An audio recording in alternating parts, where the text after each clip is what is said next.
여러분 안녕하십니까? 지금 보시는 것은 올해 마지막 해가 저무는 모습입니다. 이제 2023년의 마지막 날이 얼마 남지 않았는데요. 전국 곳곳의 명소에서는 한 해를 보내고 2024년 새해를 맞는 행사가 준비 중입니다. 제야의종 타종 행사가 열릴 서울 보신각 연결해 보겠습니다. 김세영 기자, 행사가 시작하려면 시간은 좀 남았는데 시민들이 모여 있나요? 네, 서울 종로구 보신각 앞에 나와 있습니다. 4시간 뒤에는 이곳에서 새해를 알리는 제야의 종소리가 울려 퍼지게 됩니다. 타종 행사 1시간 전부터는 다양한 사전 공연과 퍼레이드가 펼쳐질 예정인데요. 시민들은 이른 시간부터 이곳으로 나와 갑진년 새해를 맞이할 준비를 하고 있습니다. 시민들의 소망 잠시 들어보시겠습니다. 행사를 함께하고 계신데요. 깜짝하니까 1년이 지난 것 같고 경기가 좀 좋아졌으면 좋겠고요. 직장인들, 자영업자분들 잘 풀렸으면 좋겠어요. 힘든 일도 있었고 뭐 좋은 일도 있었고 했는데 여기 나와 보니까 아무 생각도 안 하고 너무 좋네요. 가족 건강하고 화목했으면 좋겠고. 2024년이 오늘 타종 행사에는 서현역 흉기난동 당시 피해자들을 구한 윤도일 씨 등 시민대표 18명과 오세훈 서울시장 등이 참여해 33번에 걸쳐 종을 울립니다. 타종 직후에는 지름 12m 크기의 태양 구조물로 일출 장면이 연출되고 이후 세종대로에서는 K-팝 공연이 펼쳐집니다. 네, 오늘 아마 많은 인파가 몰릴 텐데 안전대책은 잘 준비됐습니까? 소리와 함께 보신각에서부터 세종. 네, 오늘 보신각과 세종대로 일대에는 지난해보다 2배 많은 10만 명의 인파가 모일 것으로 예상됩니다. 안전관리를 위해 경찰 2,490여 명과 지자체 인력 1,100여 명이 투입됐습니다. 안전한 행사 진행을 위해 오늘 오후 3시부터 내일 오전 7시까지는 세종대로를 포함한 행사장 일대 도로가 통제됩니다. 또 오늘 밤 11시부터 내일 새벽 1시까지 열차가 1호선 종강역을 무정차 통과합니다. 이와 함께 지하철과 버스는 내일 새벽 2시까지 연장 운행합니다. 전국적으로 해넘이와 해맞이 행사에는 117만 명이 몰릴 것으로 전망됐는데요. 경찰은 곳곳 행사장에 8,200여 명을 배치해 인파를 관리하고 있습니다. 새해 첫 해는 내일 오전 7시 26분 독도에서 가장 먼저 볼 수 있는데요. 이어 울산 간절곶은 오전 7시 31분, 제주 성산 일출봉은 오전 7시 36분, 서울은 오전 7시 47분쯤 첫 해가 뜰 것으로 예상됩니다.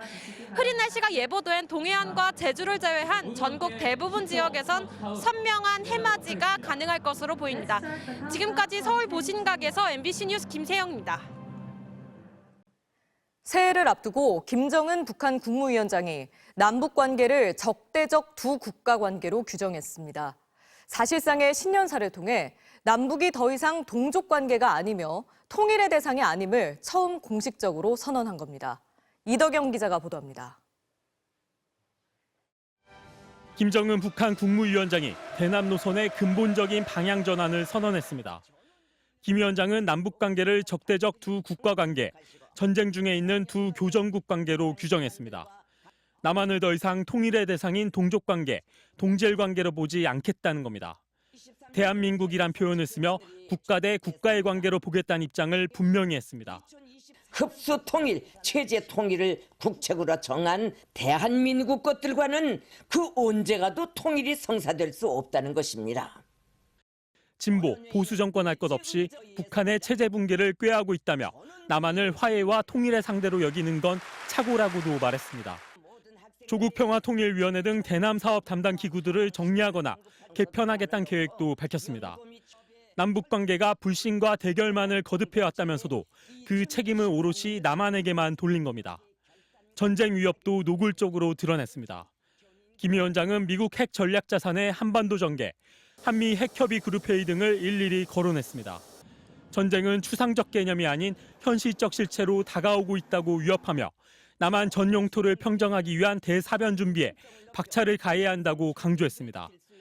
핵개발 고도화의 이제 핵심 수단으로서 자리매김을 하고 있는데 북한은 결국 이 전술 핵무력을 유사시에 대남 영토 완성을 위해서 사용하겠다는 의지를 명확하게 북한은 이와 함께 내년에 정찰위성 3기를 추가로 발사하고 핵무기 생산을 지속적으로 늘릴 수 있는 토대를 구축하겠다는 계획도 밝혔습니다.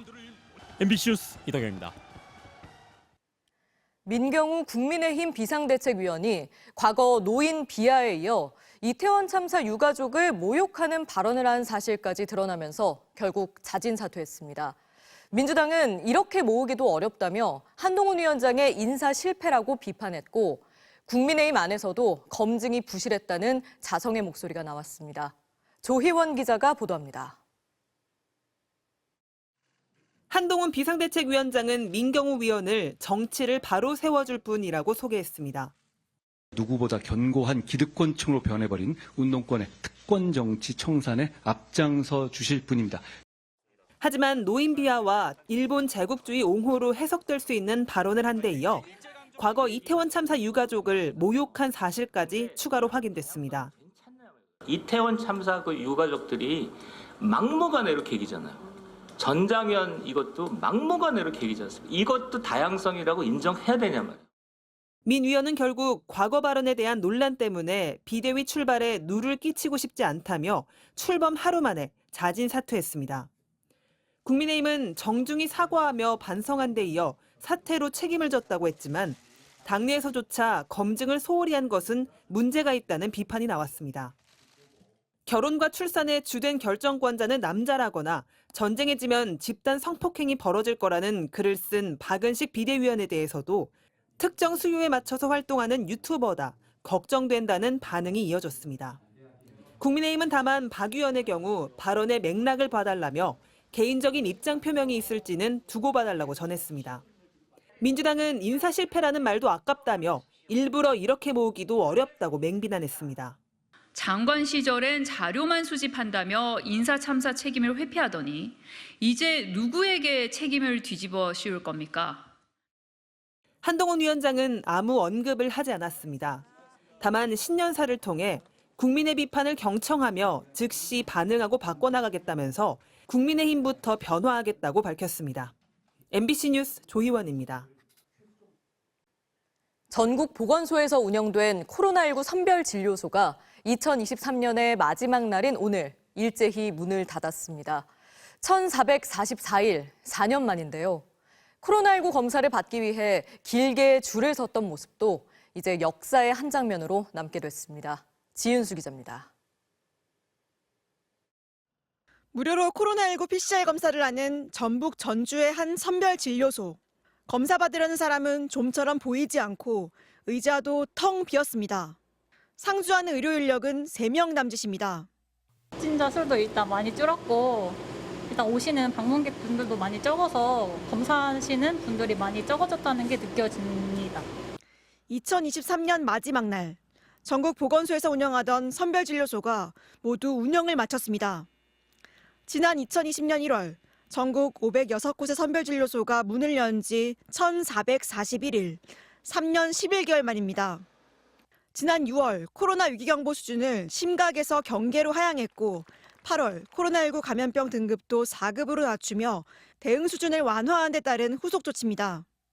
2020년 1월 20일 첫 확진 이후 지난 8월까지 코로나로 숨진 환자는 3만 5천여 명. 8월 첫 주만 해도 전국 34만 명을 웃돌던 확진자 수는 한 주 4천 명대로 떨어졌습니다. 4년 가까운 기간 선별진료소에선 모두 1억 3천만 건 PCR 검사가 이뤄졌습니다. 국민 한 명당 2번 넘게 검사받은 셈입니다. 세계 최초로 드라이브스루 선별진료소가 들어서면서 화제가 되기도 했습니다. 앞으로 코로나19가 의심되면 일반 병원에서 PCR 검사를 받아야 합니다.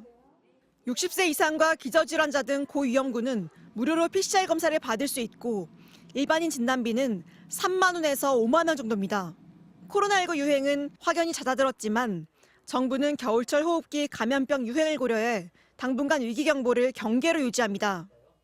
정부는 10월부터 12월까지 동절기 65세 이상 연령층의 40.3%가 백신을 맞았다며 완전한 엔데믹까지는 꾸준히 백신을 접종해달라고 당부했습니다.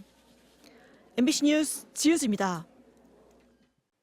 올해 우리 경제는 고물가와 저성장 속에 부동산 PF 위기까지 맞았습니다. 내년에는 올해보다 조금 나아지겠지만 2% 저성장은 여전할 것이라는 전망이 대부분입니다. 정동욱 기자가 새해 경제 전망을 종합해봤습니다. 국내외 주요 연구기관과 증권사 20곳이 전망한 새해 우리 경제의 연간 성장률은 평균 2%입니다. 한국은행이 내놓은 올해 경제 성장률 전망치 1.3%보다는 0.7%포인트 높지만 2% 안팎인 잠재 성장률을 넘기엔 역부족입니다. 반도체 등 IT 산업 경기의 회복세는 수출과 설비 투자 증가를 이끌 것으로 보입니다. 하지만 고물가와 고금리의 영향이 지속되며 내수 소비의 회복은 어려울 전망입니다. 2023년 3.6%를 기록한 물가 상승률은 새해에는 2.6%로 낮아지겠지만 여전히 한국은행의 목표치 2%에 못 미칩니다.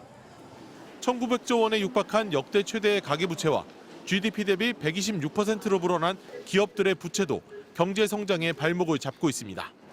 특히 태형건설 워크아웃 신청으로 불거진 부동산 프로젝트 파이낸싱 PF 부실화 위기는 2024년 우리 경제의 최대의 변수입니다. 건설 경기가 좀처럼 회복되지 않는 가운데 금융기관들의 연쇄적인 채권 회수로 이어지면 건설사들의 줄도산마저 우려됩니다. 정부의 2기 경제팀 역시 최우선 과제를 부동산 PF 연착륙으로 제시했습니다. 부동산 PF의 질서 있는 연착륙을 지원하기 위해 사업장별 맞춤형 대응도 일관되게 추진하겠습니다. 미국의 기준금리가 인하될 경우 주식시장과 부동산 시장에서는 긍정적인 흐름이 나타날 수 있습니다. 하지만 물가가 여전히 높아 우리나라의 기준금리 하락은 미국에 비해 다소 늦어질 것으로 전문가들은 전망하고 있습니다. 지난 7차례 금융통화위원회에서 기준금리를 3.5%로 묶으면서 미국과 한국의 기준금리 차이는 역대 최대인 2%포인트까지 벌어졌습니다. 내년 연말이나 아니면 25년 초반 또는 상반기 중에 그 무렵에 지금 저희는 도달할 수 있지 않을까. 정부는 이번 주 수출 회복과 PF 연착륙과 관련한 새해 경제정책 방향을 공개합니다. MBC 뉴스 정동욱입니다.